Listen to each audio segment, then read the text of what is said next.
With 7 weeks of the national lockdown behind us and countless more ahead of us, it's safe to say that this is no longer a temporary situation, but a new way of living. We've all had to change the way we work, live and play. This afternoon, I'm joined by Esther Ush from FNB Money Management, who wants to encourage us to use this lockdown period to re-examine how we spend and, most importantly, how we save. Hi, Esther. Hi, Melissa. Hi, viewers.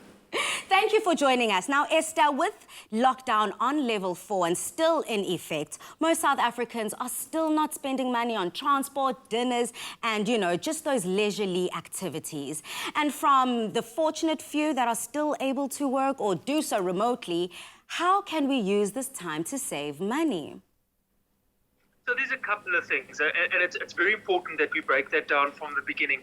If you look at the moment, what we've got a situation that you're not spending money on entertainment, you're not spending money on transport, going to work and that type of thing. But you know what has gone up a little bit? Your data costs have gone up a little bit, your groceries. I mean, I go to the fridge more often than ever now. So you're doing a little bit of saving at the moment. So what you're not paying on your transport, what you're not paying on your entertainment, take that and put it towards your savings, and also put it towards your debt repayment so you can get out of that debt position sooner rather than later. You've said it, Esther. If someone is thinking to themselves, but I don't feel like I'm saving or spending less, how can you encourage them to review their finances and identify those saving opportunities? Absolutely. The quickest thing is go down to the basics. Have a look at your bank statement. Have a look at what you were spending your money on pre-COVID, pre-lockdown. Were you stopping and buying a coffee on the way to work every day? Were you entertaining? Were you going and having your hair done every week? All those expenses are not happening anymore. So you probably are doing some savings. And if you've got that savings and you've got that money lying in your bank account, sweep it off, put it into a savings account. Don't leave it there so that it's a temptation to spend more money. Okay, so that's generally a rule of thumb. Do not leave it in your active account. Put it into that savings account. Okay, so what other rule of thumb is there when it comes to our salaries and how much should be going to our savings? Okay, so before the viewers spit at me, listen to me and then just let me unpack it here. The first thing you want to build up an emergency savings of more or less 3 months worth of expenses. Why? Because emergencies happen. We have never had a truer example of what we're going through at the moment. Can you imagine if some of our viewers and some of our customers had that 3 months worth of saving available, they would be buffered against what's going on here. Then after that, you start looking at your medium-term and your long-term goals. How much do you want to spend for retirement? What does your retirement look like? What are your goals in 5 years? But a rule of thumb is at least 15% of your savings over and above your 3 months worth of emergencies. Okay, thank you so much for that.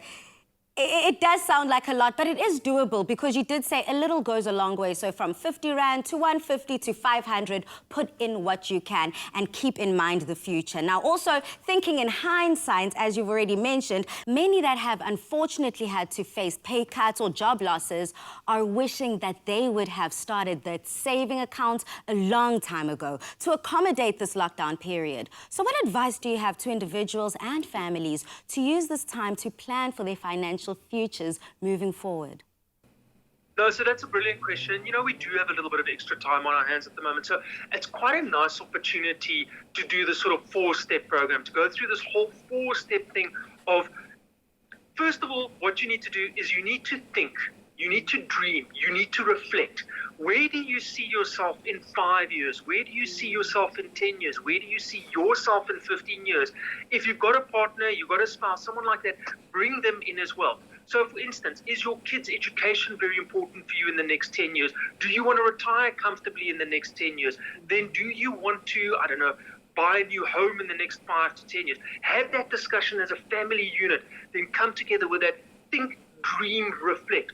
Once you've got that in place and you're on the same track as a family unit, the next thing that you want to do is you want to prioritize. I've only got this much in a month that I can spend. I want to spend on these things that are important to me. Then you come to the trade-off thing.